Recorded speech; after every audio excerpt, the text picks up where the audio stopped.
West Coast Cookbook and Speakeasy with Chef Justice Putnam. Netrootsradio.com.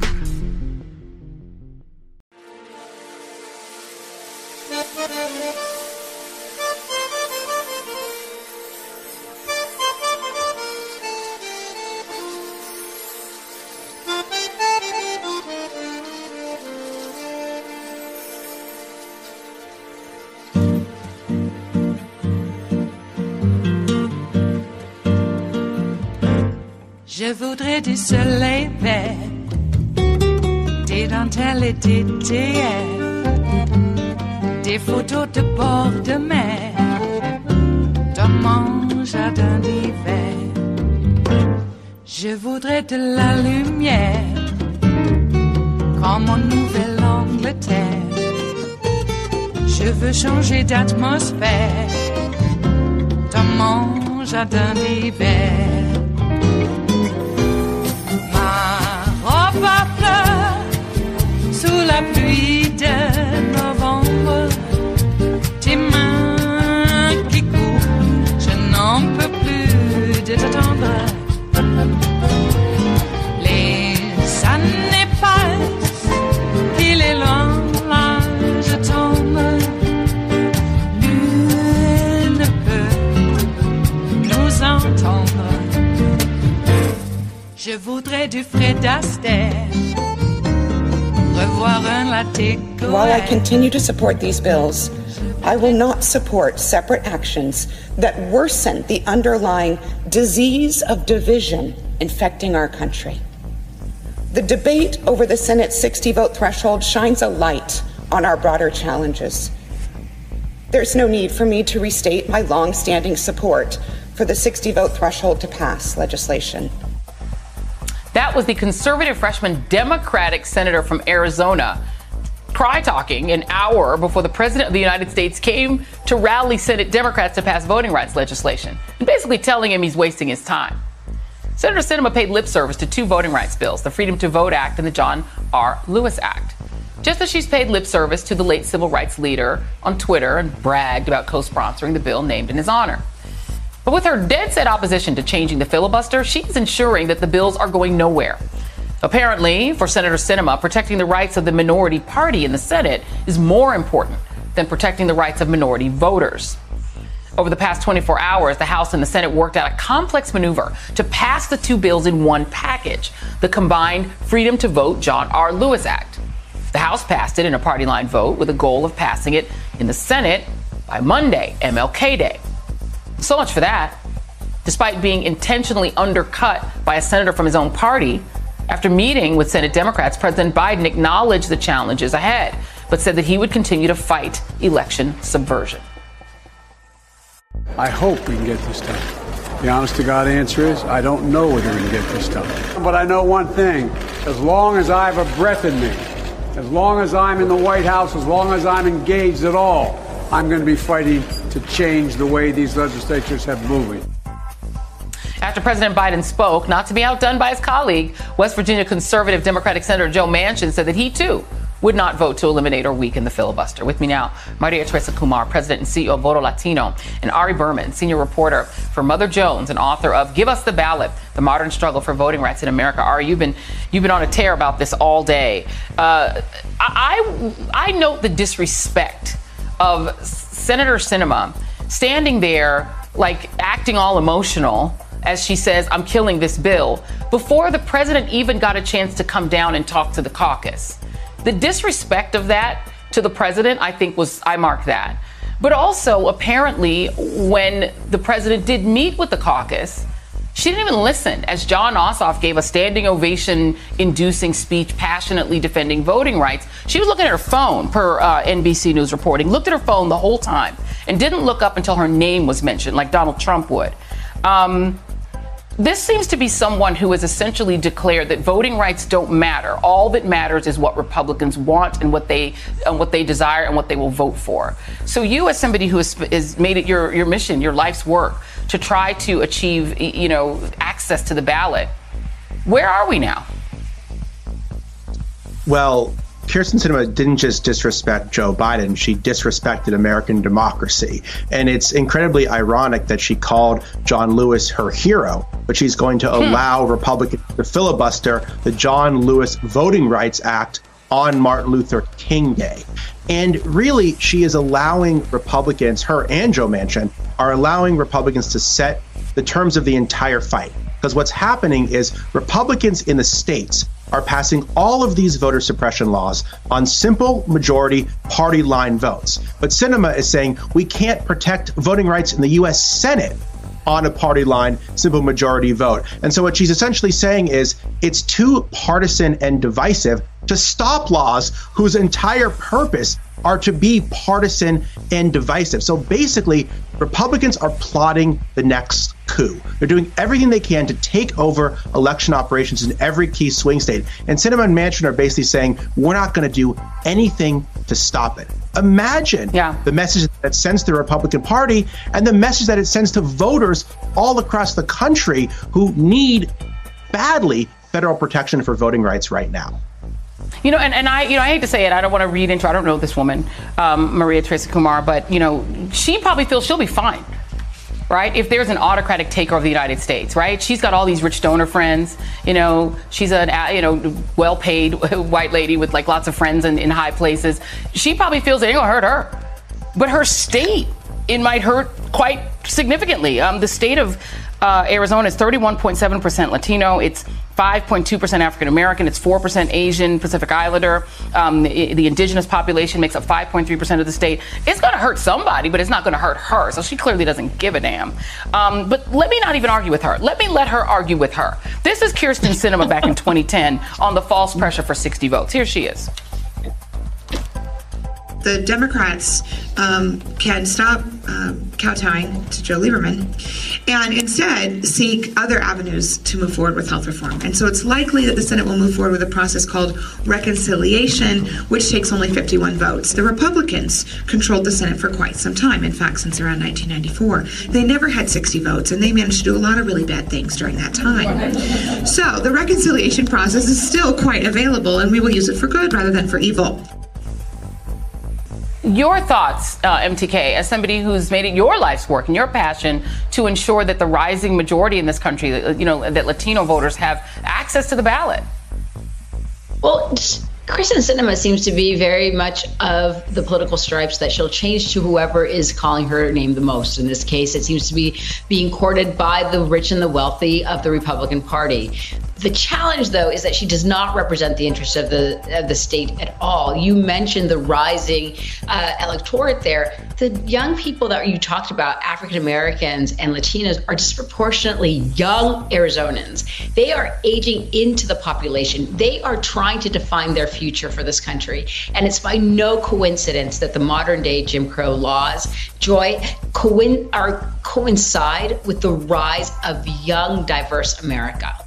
For the second time in a row, for the second decade in a row, Latinos were responsible for 50% of our population growth. American-born children who happen to be Latino. And when you look at states like Georgia, when you look at states like Arizona, when you look at states like Texas, together with the African-American community and the Latino community, it's an incredible force. And instead of having the Republicans compete for us on policy issues, they want to control and centralize power. And Sinema wants to be part of that apartheid autocratic government. And that's the question we should ask. We should also ask, where are the patriots on the Republican side? Where is the Mitt Romney's? Where is he? Why isn't he standing up? Because I can tell you that from what I understand from his father's legacy, which is what he claims is why he's here, his father would be completely, I believe, really upset and angry at what the Republicans are doing, because they are not talking about party politics in this case.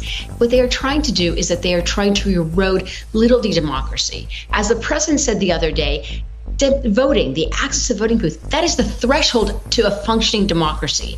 What Kamala Harris said the other day at Atlanta, which she said that these voting rights are going to affect every single American, she is not wrong. Because what happens in autocratic governments is that it gets to a point where it's no longer about the color of your skin, it's the amount in your bank account. because you centralize power on your cronies and your friends. And that is not only the antithesis of America, but it actually goes against our promise. And so what we need, and people say, well, what do we do now? Right. We need every single American right now calling their members of Congress, calling their senators and saying that it's not okay. And we need to look for new leadership in Arizona. It is Friday, the 14th of January of 2022, and you are in West Coast Cookbook and Speakeasy. I am your chef de cuisine, Justice Putnam. Gunner the English Bulldog is our snoozing sous chef, and our daily special is Blue Moon Spirits Fridays. That's right, because we are all nine hawks in the Diner of Life. Okay, well, it was nice having democracy. It was really nice, and we might as well enjoy it in, I don't know, the few months we have left, because it looks like, well, we didn't get a bilateral agreement with the Nazis here in America to protect democracy. And Joe Manchin and Sinema are pretty much saying, well, look, we don't like this divisiveness, and the Nazis are bringing everybody together. If you stand up against Nazism here in America, that is too divisive. We cannot allow that. And they're not. They're not allowing it. We are not able to protect democracy from the destruction of democracy, because protecting us from the destruction of democracy would be too divisive, because we would be excluding those who want to destroy democracy. I don't know. Is that what money does to a brain? Because I gotta tell you, it doesn't happen to everybody. Why is it that just certain types, they get a bunch of money, and next thing you know, moral turpitude? Jeez. Yeah. Maybe that's what it is. I don't know. There's lots of conjecture about what's going on. And I have my thoughts, but then again, I did count myself as being a fiction writer. Of course, all fiction is predicated upon truth. And I have some scenarios in which everything is explained on how a Manchin and a Sinema get to where they are. Now with Sinema, I don't know. She used to be with Code Pink. I should tell you that when I lived in Berkeley on Benvenue and Derby, just a couple of doors towards Oakland from where I lived, right there in the corner, was the Code Pink house with the leaders of Code Pink. And I counted them as neighbors, you know. But I also wasn't necessarily 100% behind all of their ideologies. So I don't know. She comes out of Code Pink, and now she's a corporate toady. She thinks, now this is on the QT, and it actually was on the QT, but is getting out there and getting a little bit more traction. People that are in on the QT there in Arizona say that because of her rapid rise in getting these college degrees and her rapid rise in politics, that she has an outsized idea of her abilities, her worth. In other words, her ego has pretty much confirmed that she's godlike. And she is on track to run for president in 2024. I know you laugh, but we laughed at Trump. Okay, look where that got us. But I think it is a little bit different because she's a woman, and I don't know. Would the Republicans really allow it? They might, you know, because you know, they got their, I don't know, token people of color of all sorts of different hues. None seem particularly adept at being able to run anything, but, you know, when you're a toady, you toe the line, don't you? So her brand is apparently in her brain one in the middle. Because of all these extremist liberals, you know, like all of us extremist liberals that are just I don't know, to the right of Eisenhower. That's how liberal we are. And the moderates on the right. Moderates on the right. I don't know. Anything to the right of us, at this point, there's no other word for it. They're Nazis. So I think that she's getting a bunch of money. I think that possibly there might be some foreign influence involved here. I just don't know. There's something odd about all of this. Now, if you watch The Manchurian Candidate, you would recognize some of these little turns and some of these little ticks. Now, of course, The Manchurian Candidate was not a documentary. Please. But you might be looking for little bits of body language that belies something programmed deep within the consciousness. Where did that come from? Does she have, I don't know, shelves and shelves and shelves of Catcher in the Rye? That's what triggers the sleeper cells in her sleeper cell brain? Because she sure does seem like a sleeper cell. How the hell did she get where she was? She's godlike? Yeah, I guess that would give you an outsized ego. All right. So, a member of our own party, disrespected our president of our party. Not just our party, but of the United States. But, it comes from our party. 4 years of the most divisive, violent, hate-filled disorder that we have ever experienced in our country, and I'm even including the Civil War. And she's saying that protecting voting rights is too divisive for her to, get rid of the filibuster. That she is so wedded to the filibuster because it's our tool. It's a tool that we'll need later. There won't be a later, lady. And anyway, if you have such fealty to the filibuster, why was it? Why was it just a few weeks ago? You went with a simple majority. You carved out an exception to the filibuster on the debt ceiling. So they can get things done without 60 votes, can't they? But let me just specify here. When it has something to do to protect the corporate interests in here in America, who by and large, I gotta tell you, there needs to be a reckoning with these Nazi fascist corporations and these billionaires. There has to be a big reckoning. Because we all know when you get a bunch of money, at some point you're a stateless actor. And if you're a stateless actor doing what you're doing here in the United States of America, you better be held to account. And we're letting these folks get away with everything. Why? Because they got money.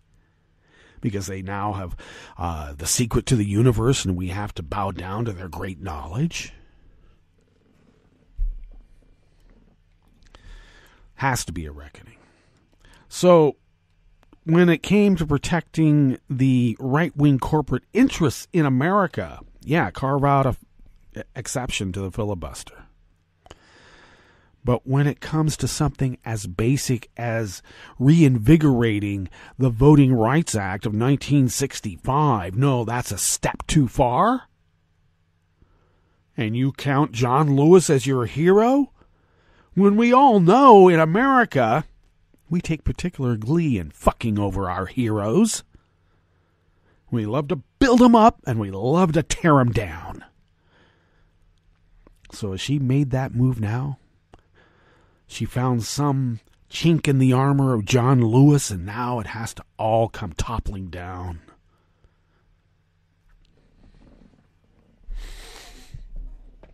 We needed their votes. We have to make them happy, otherwise we'll lose their votes. Jesus. Now, we all know that the John Lewis voting rights bills are not going to help us in the midterms. We're pretty much on our own. And it looks like we're going to be on our own when it comes to the general. Already, states are taking away as many mail-in drop-off boxes as they can. And when I say states, you know what I mean. States run by the Nazi GOP. A drop-off box for mail-in ballots. You know, it was okay when, rich people were going on vacation during election time and they said, oh yeah, I'll just vote by mail, no problem. And I need to remind folks once again, a mail-in ballot is a paper ballot. It is a paper trail. They were whining about Dominion. Well, we've been whining about ES&S for a long time. Well, there was no call to bring in ES&S and others. But apparently the new voting machine people, who apparently, by all appearances, had stayed true to what it is to count the votes. But the way that they glommed onto this, they're able to manipulate votes by a wireless thing inside the machine. Oh, really? Is that how it was done? Like we've been talking about for so long. While these Republican legislators certified these voting machines right and left. And then as soon as more and more people of color, Democrats, started voting by mail. Oh no, now it's that's the corrupt way of voting. That's where it's being manipulated on a paper trail. We've been asking for a paper trail. We finally have a paper trail, and they want to take it away from us. And Manchin and Sinema said, yeah, no problem. We can have elections in appearances, just like they have in Russia. But the mob of Putin runs everything, and we know that. Kristen Sinema thinks she's going to be president, and so does Joe Manchin. Neither one of them is going to want to be each other's VP, all right?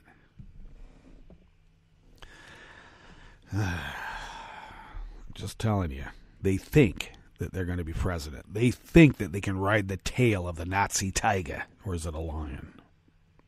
They think they are. But we know enough about Nazis that once you are no longer useful, that's right, step onto this train. Okay, well, we could go on more about that because I'm livid. But there's a lot more going on, and we curated a show for you, so for your edification. Yes, indeed. Well, we already went through the Manchin and Sinema behavior of that. The GOP right now is plotting the next coup. Actually, I would say they're just plotting on the current coup, but you all know what we mean. While the GOP is plotting the next coup, Manchin and Sinema won't stop it. In fact, they seem to be active participants in it at this point. On the rest of the menu, 8 House Republicans caught in ethics scandals are campaigning for reelection, probably on the fact that they have ethics scandals over their head. Sex trafficking, fraud. Those are all good things on the Republican Party now. Navient has agreed to settle predatory student loan claims for $1.85 billion. Predatory student loans. And President Biden will nominate 3 people for the Federal Reserve's Board of Governors, including its first black woman. After the break, we move to the chef's table, where the United Nations hailed the landmark conviction of a senior Syrian official on crimes against humanity. And Russia's talk of deploying troops to Venezuela and Cuba is dismissed as bluster. All that and more on West Coast Cookbook and Speakeasy. Bon appetit.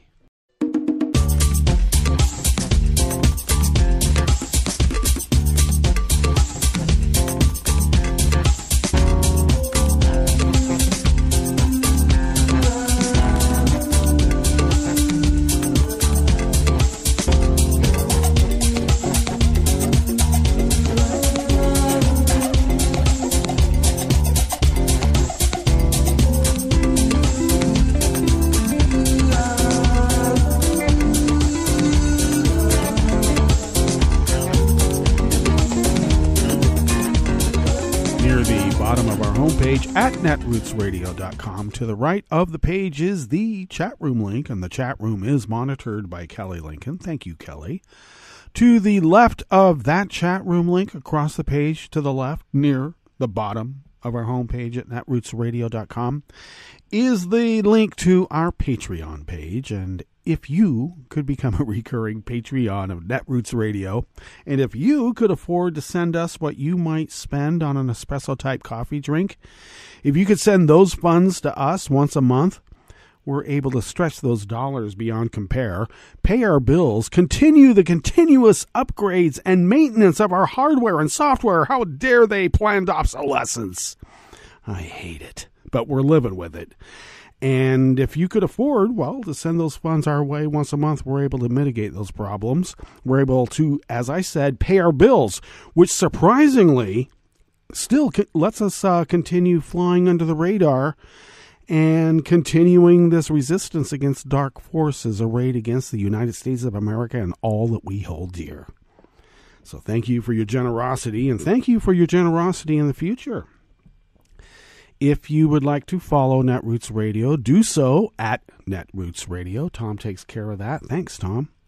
Follow me on Twitter at Justice Putnam. Now, incidentally, I post the show notes and links diary, yes, not stories, diaries, on Daily Co's about 10 minutes before showtime. Hopefully, I get it linked up on Twitter and other social media platforms before the show, but usually it's while that opening clip is going on. Sorry. But the show notes and links are very important because, of course, that's where the real reportage is, without all the accoutrements added by moi. Follow the show on Twitter at Cookbook West, and please do pick up podcasts by way of Spreaker, Stitcher, TuneIn, iHeart, YouTube, iTunes, and also the Internet Archive, where we keep the deep archive. Okay? All right. This first offering here in the Bistro Cafe of West Coast Cookbook and Speakeasy, as we start off, really, we're starting now. We've been going for almost half the show, but we're starting now. Here in the Bistro Cafe of West Coast Cookbook and Speakeasy on, Blue Moon Spirits Fridays is by Josh Israel out of the American Independent. Representative Jeff Fortenberry, a Republican from Nebraska, announced this week that he is seeking a 10th term representing Nebraska's 1st Congressional District, even though he is under federal indictment on charges of lying to the FBI. Oh, I was right the first time. He is a repug. Despite GOP vows to drain the swamp and implement zero-tolerance ethical standards, a growing number of Republican incumbents are embroiled in scandals and ongoing investigations. Well, this is sort of like an old story. This went on for 4 years when that guy was running the show. In his kickoff video, Fortenberry says vaguely that in spite of the difficulties of this year, we've been able to achieve some major accomplishments, among which he includes recent enactment of H.R. 3537, the Accelerating Access to Critical Therapies for ALS Act, of which he was one of 99 original co-sponsors. The difficulties Fortenberry mentions might include being indicted in October on federal charges of lying to the FBI and scheming to falsify and conceal material facts in an attempt to cover up illegally accepting a $30,000 campaign contribution from a billionaire foreign national.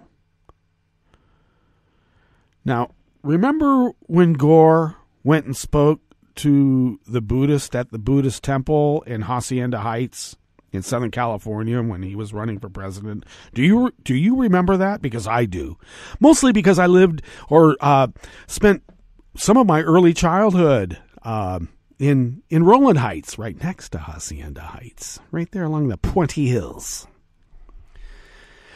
Well, when Gore just merely gave a speech with the idea that maybe they might contribute some money, there was an uproar about that.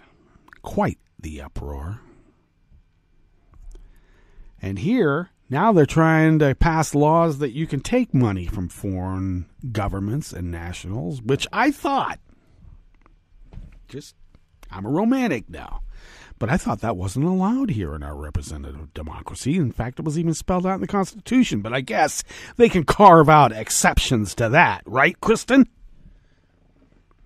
Fortenberry denied any wrongdoing, and his wife sought to raise money for his legal defense by falsely arguing the charges were over fake crimes and politically motivated, even though the federal investigation began during then-President Donald Trump's tenure. At least 7 other incumbent Republicans have also recently been in ethical hot water. Last March, Texas Representative Ronnie Jackson, the drunk doctor, accused the Trump-appointed Defense Department Inspector General of a political hit job after he released a report alleging misconduct during Jackson's tenure as director of the White House Medical Unit and physician to Trump. The report charged that Jackson repeatedly drank alcohol on the job and was abusive to his staff. We concluded that Rear Admiral Jackson's overall course of conduct towards subordinates disparaged, belittled, bullied, and humiliated them, and fostered a negative work environment by failing to treat subordinates with dignity and respect, the report noted. Of course, Jackson denied the charges. He can't remember them. I don't remember doing any of that. Really. And that same month, the New York Times reported that Matt Gaetz was facing a federal investigation into accusations that he had a sexual relationship with an underage girl and paid her travel expenses, a possible violation of sex trafficking laws. Possible. He denied wrongdoing and has falsely claimed to have been exonerated, but the Times reported this week that a federal grand jury is still hearing testimony in the matter. In fact, his ex-girlfriend gave up the goods, and when you're getting immunity for giving up the goods, it's not really a good thing for old Matt.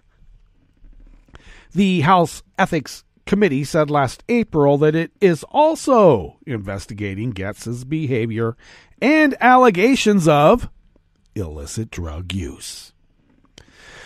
In a March 2021 press release, the Ethics Committee said it would investigate Mississippi Representative Stephen Palazzo after the Independent Office of Congressional Ethics found he misused his official House office allowance and campaign funds for personal expenses. Palazzo allegedly used donations to his reelection committee to pay for renovations on a riverfront home he rented from himself as his campaign headquarters. He denied wrongdoing and then spent more than $61,000 in campaign funds to fight the allegations. Well, double dipping. The ethics panel also announced last October that it opened an investigation into West Virginia Representative Alex Mooney's conduct. Months earlier, the Office of Congressional Ethics alleged Mooney failed to properly disclose $40,000 in campaign spending and used thousands of dollars in campaign donations to pay for his personal food and vacations. A Mooney spokesperson said at the time that he was cooperating fully with the inquiry.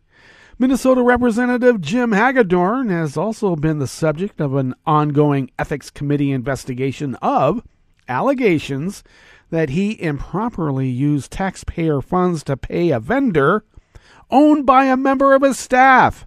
His office denied that his spending violated any rules. In the last Congress, Arizona Rep. David Swikert admitted 11 ethics violations, including misuse of office funds, and paid a $50,000 fine.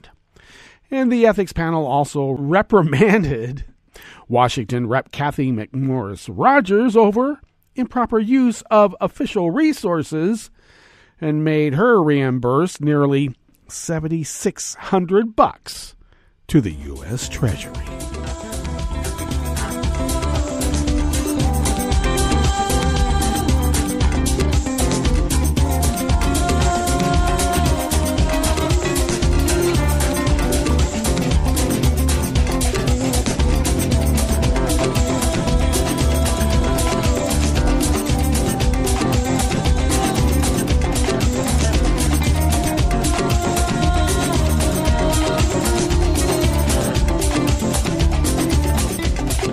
Steve LeBlanc of the Associated Press brings us this next offering here in the Bistro Cafe of West Coast Cookbook and Speakeasy Blue Moon Spirits Fridays. Navient, a major student loan collecting company, agreed to cancel $1.7 billion in debt owed by more than 66,000 borrowers across the U.S. and pay over $140 million in other penalties to settle allegations of abusive lending practices. The $1.85 billion deal with 39 state attorneys general was announced yesterday, Thursday. Navient engaged in deceptive and abusive practices, targeted students who it knew would struggle to pay loans back, and placed an unfair burden on people trying to improve their lives through education. Pennsylvania Attorney General Josh Shapiro, who helped lead the negotiations, said in a statement. Among other things, he said, Navient misled borrowers who were having trouble making payments into entering what are known as long-term forbearances, which cause them to run up even more debt.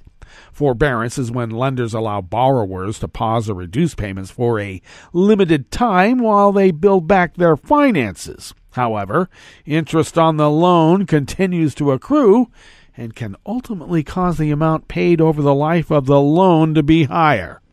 Navient denied acting illegally and did not admit to any wrongdoing under the settlement, which is subject to court approval. Navient is and has been continually focused on helping student loan borrowers understand and select the right payment options to fit their needs, Chief Legal Officer Mark Helene said in a statement, because that's what lawyers do. In addition to forgiving tens of thousands of loans, Navient will pay $142.5 million, most of which will go to about 350,000 borrowers who were placed in long-term forbearances. Also, Navient will be required to do more to advise borrowers of their options and explain repayment plans to them. Borrowers whose loans are canceled will receive notice from Navient along with refunds of any payments made after mid-2021.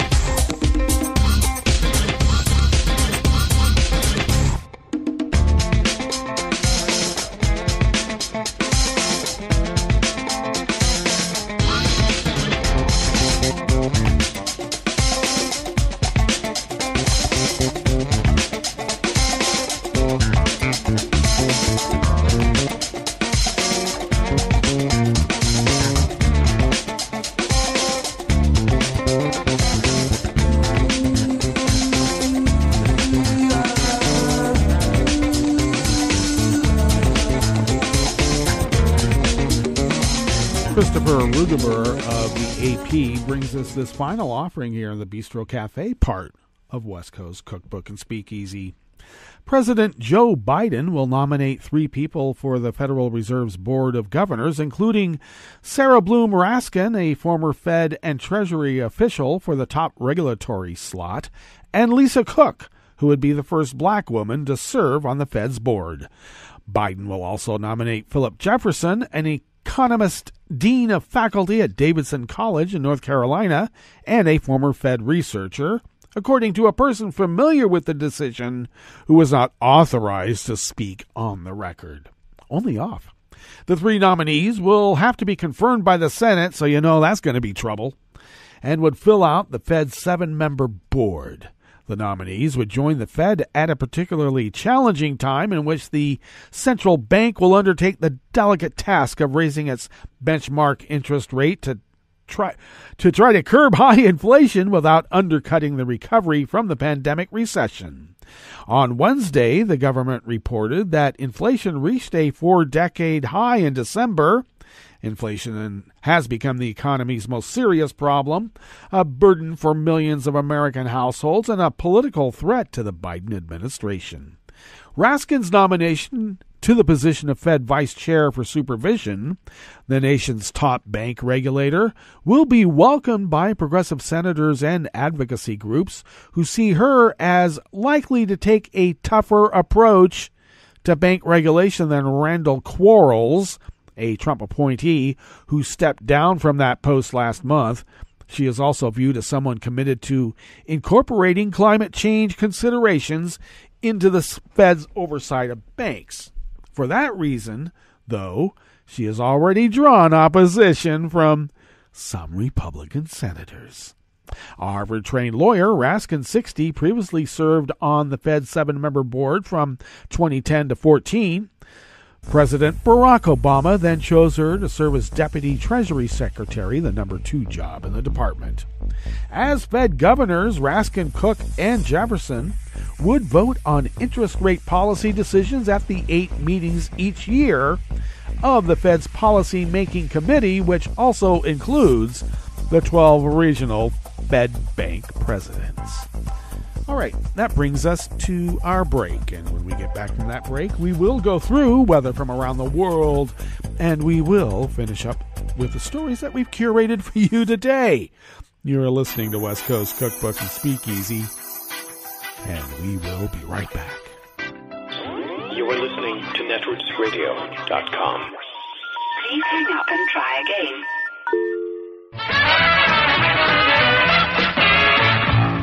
From a point at sea to the circles of your mind, a new force is at work for planetary transformation. New radio for a new Earth.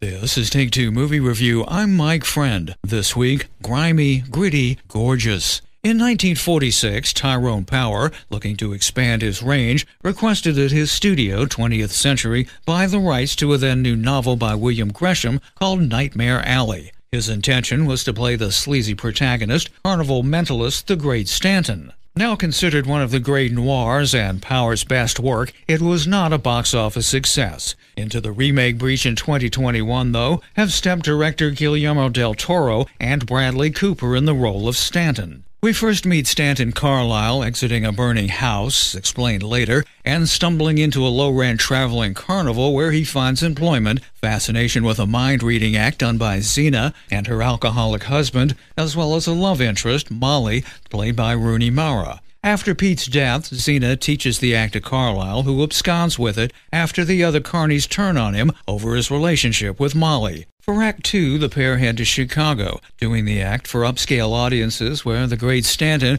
runs into Cate Blanchett's psychologist character, Dr. Ritter, first as a doubter in the audience, then a co-conspirator, and then, well, no spoilers. Every character here has an evil and sometimes scary backstory, and there are no happy endings, only a hopeless moral circularity in the conclusion. Everyone ends up in their place, and therein is contained some political and socio-economic commentary which isn't dated. Like other Del Toro picks, the set design and costumes are amazing and might even be responsible for the added runtime for this version of Nightmare Alley. After all, if you're going to design a world this well, why not stay a while? This has been Take Two Movie Review. I'm Mike Friend. Catch up with us at take2moviereview.com and feed us back on our channel on YouTube.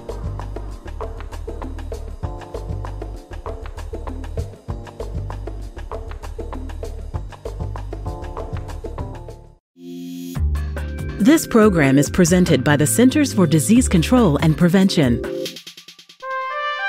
For an expectant mother, taking care of her developing baby means taking good care of herself. One way she can do this is by ensuring she gets vaccinated. If a woman is or might be pregnant during flu season, it's especially important to get her annual flu shot, preferably before the end of October. In addition, women should be vaccinated against whooping cough during the 3rd trimester of each pregnancy. Failure to get vaccinated places both mother and baby at increased risk for serious complications of these infections, including hospitalization and even death. If you're pregnant or planning to get pregnant, ask your healthcare provider when you should get your vaccines. Thank you for joining us on A Minute of Health with CDC. For the most accurate health information, visit cdc.gov or call 1-800-CDC-INFO. Hi, I'm Tom Hartman, and since you're listening to netrootsradio.com, show your progressive side and go to the donate button on the bottom of the homepage. It's progressives like you who power Netroots Radio and keep the progressive message beaming everywhere 24 hours a day. Just go to our donate button at the bottom of netrootsradio.com. Thank you for keeping progressive radio at full power.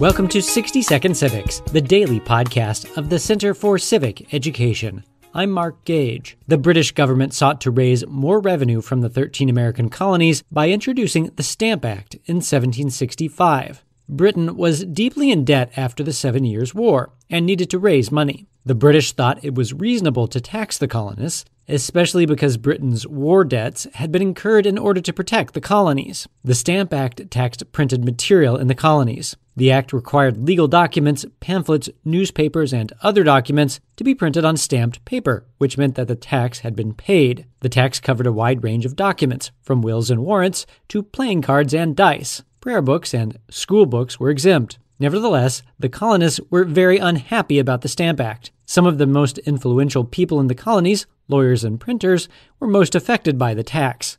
Opposition soon grew. That's all for today's podcast, 60 Second Civics, where civic education only takes a minute.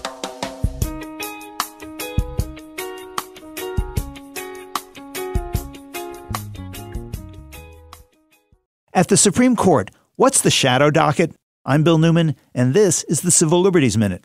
Mention the Supreme Court, and you probably envision a deliberative, thoughtful process that begins with the list of cases that the justices will decide that term. It's docket. Cases thoroughly litigated, for example, after a federal district court trial, and lengthy review by a court of appeals, followed by extensive briefing and oral argument at the high court itself, and then an opinion, with all votes and reasoning publicly disclosed. It's a process designed to appear thoughtful and transparent. In a word, judicial.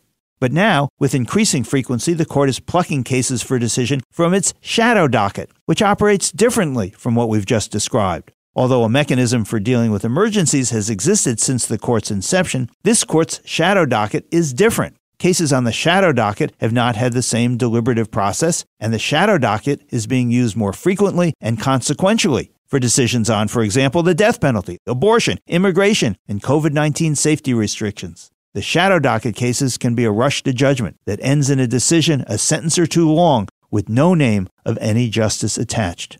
The Supreme Court's extensive use of the shadow docket is problematic because it undermines the public's faith in the court at a time in its and the country's history when the court needs to be seen as operating in the sunshine and not in the shadows. The Civil Liberties Minute is made possible by the ACLU because freedom can't protect itself. I'm Rick Smith, and this is Labor History in 2. On this day in labor history, the year was 1940. Julian Bond was born in Nashville, Tennessee. Bond was one of the leaders of the Civil Rights Movement. He helped found the Student Nonviolent Coordinating Committee, also known as SNCC. SNCC was a leader of the sit-in movement to protest the segregation of public facilities in the South. Bond served as the communication director for the organization. He traveled across the South working on voter registration drives. Bond went on to serve as a Georgia State Representative and then served in the Georgia State Senate. Bond also helped co-found the Southern Poverty Law Center. The Southern Poverty Law Center grew to become a leading organization in fighting against hate crimes and standing up against employment discrimination. For example, in 1981, the Southern Poverty Law Center successfully took a Ku Klux Klan-affiliated Texas militia to court for harassing Vietnamese fishermen in Galveston Bay. As a result, the militia was forced to disband. In 1998, Bond was elected chairman of the National Association for the Advancement of Colored People, the NAACP. He served in that role for 10 years. Bond has also been a vocal advocate for gay and lesbian rights. Recently, Bond has taken up the cause of climate change. In 2013, he was amongst a group arrested in front of the White House protesting the Keystone XL pipeline. AFL-CIO President Richard Trumka described Julian Bond as a man who has been a personal hero of mine ever since 1968, when I first heard him speak out against the war in Vietnam. He has been and remains one of this generation's strongest voices for peace and justice. Labor History in 2 brought to you by the Illinois Labor History Society and The Rick Smith Show. For more information, go to laborhistoryin2.com, like us on Facebook, and follow us on the Twitters at Labor History in 2.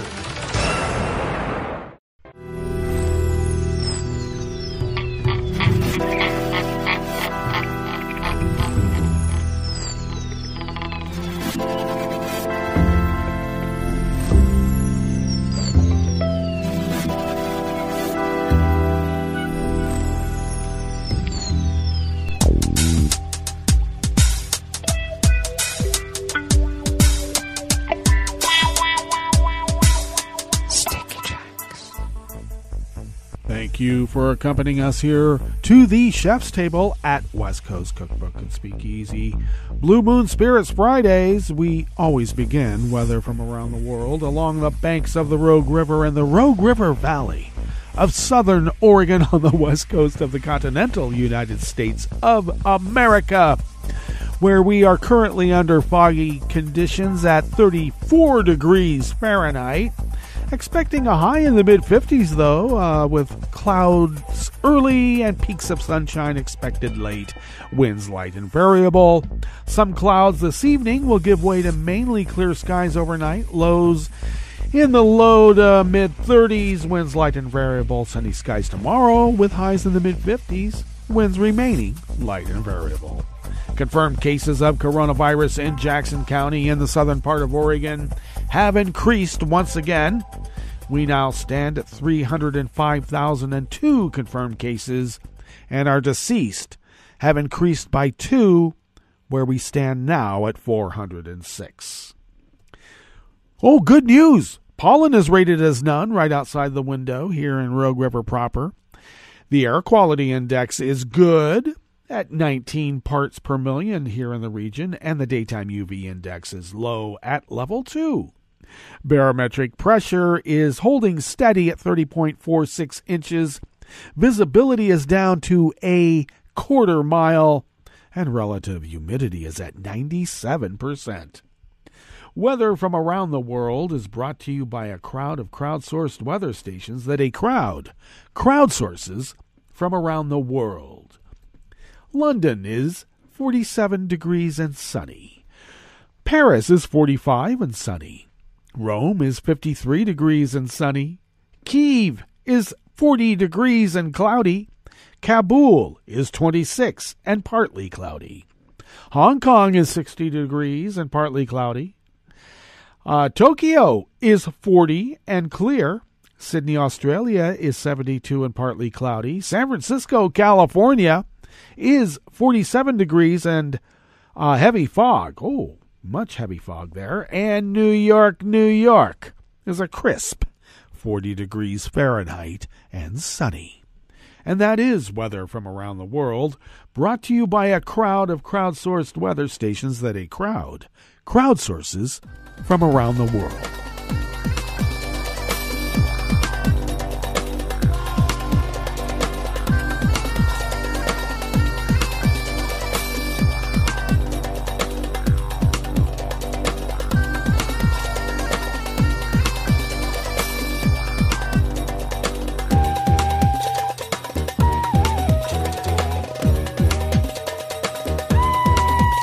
Christopher Nuttling and Frank Jordans of the Associated Press bring us this first amuse-bouche here at the Chef's Table at West Coast Cookbook and Speakeasy Blue Moon Spirits Fridays. A former Syrian secret police officer was convicted by a German court yesterday, Thursday, of crimes against humanity for overseeing the abuse of detainees at a jail near Damascus a decade ago. A ruling the top UN human rights official described as historic. Anwar Ruslan is the highest-ranking Syrian official so far convicted of the charge. The verdict was keenly anticipated by those who suffered abuse or lost relatives at the hands of Assad's government in Syria's long-running conflict. The trial cast a much-needed renewed spotlight on the kinds of sickening torture, cruel and truly inhuman treatment, including abject sexual violence that countless Syrians were subjected to in detention facilities, the UN High Commissioner for Human Rights, Michelle Bachelet, said. It is a landmark leap forward in the pursuit of truth, justice, and reparations for the serious human rights violations perpetrated in Syria over more than a decade. The court sentenced the 58-year-old to life in prison with the possibility of parole after 15 years. German prosecutors allege that Ruslan supervised the systematic and brutal torture of more than 4,000 prisoners between April of 2011 and September of 2012, resulting in the deaths of at least 58 people. Judges ruled that there was evidence to hold him responsible for 27 deaths.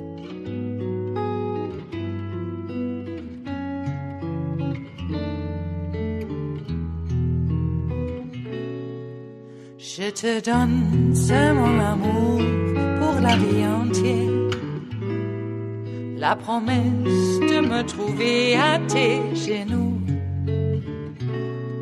Aussitôt que tu m'appelles, rester toujours fidèle, c'est tout, c'est tout. Je te donne tous mes printemps, mes étés de mer, mes automnes quand les feuilles tombent partout. Si ce n'est pas une bonne affaire, je te donne tous mes hivers. Vladimir Isachenkov and Matthew Lee of the Associated Press brings us this final amuse-bouche here at the Chef's Table at West Coast Cookbook and Speakeasy. Russia raised the stakes yesterday, Thursday, in its dispute with the West over Ukraine and NATO's expansion when a top diplomat refused to rule out a military deployment to Cuba and Venezuela if tensions with the U.S. escalates. Deputy Foreign Minister Sergei Ryabkov said he could neither confirm nor exclude the possibility of Russia sending military assets to Latin America if the U.S. and its allies don't curtail their military activities on Russia's doorstep. It all depends on the action by our U.S. counterparts, the minister said in an interview with Russian television network RTVI, citing President Putin's warning that Moscow could take unspecified military technical measures if the U.S. and its allies fail to heed its demands. U.S. National Security Advisor Jake Sullivan dismissed the statements about a possible Russian deployment to Cuba and Venezuela as bluster in the public commentary. Russia, which annexed Ukraine's Crimea Peninsula in 2014, has denied having plans to attack the neighboring country.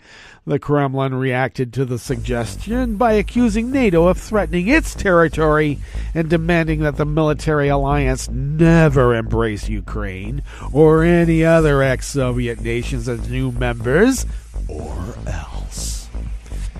Well, that brings us to the end of our broadcast period for the day and the week, but you do know Netroots Radio broadcasts on, and we will meet up here on Monday for River City Hash Mondays. So do stay tuned to Netroots Radio all day and all night for all the breaking news as it breaks, and we'll meet up here on Monday, right here, in West Coast Cookbook and Speakeasy. Bon appetit.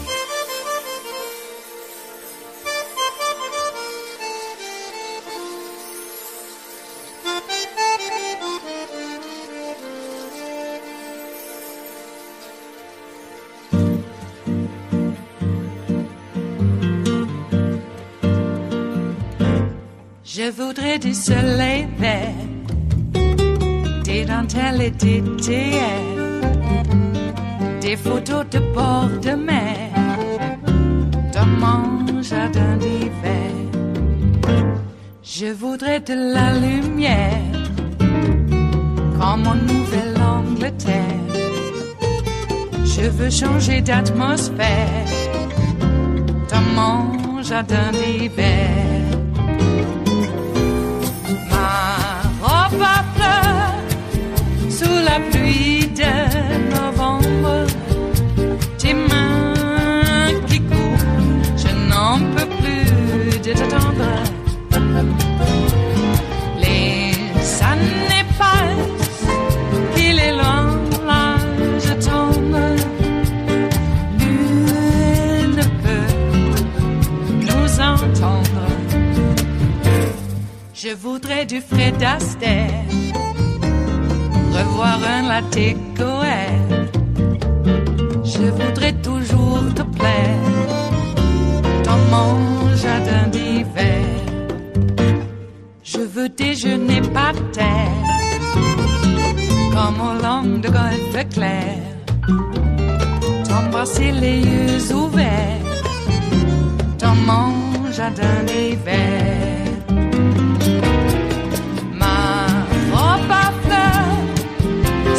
Pluie de novembre, tes mains qui courent, je n'en peux plus de t'attendre. Les années passent, il est loin, là je tombe. Nul ne peut nous entendre. Ba-da-da-dum-di-da-dum. Ba-da-da-dum-di-da-dum. Ba-da-da-dum-di-da-dum. Dans mon jardin d'hiver. Ba-da-da-dum-di-da-dum. Ba-da-da-dum-di-da-dum. Ba-da-da-dum-di-da-dum. Dans mon jardin d'hiver. Dans mon jardin d'hiver. Dans mon jardin d'hiver.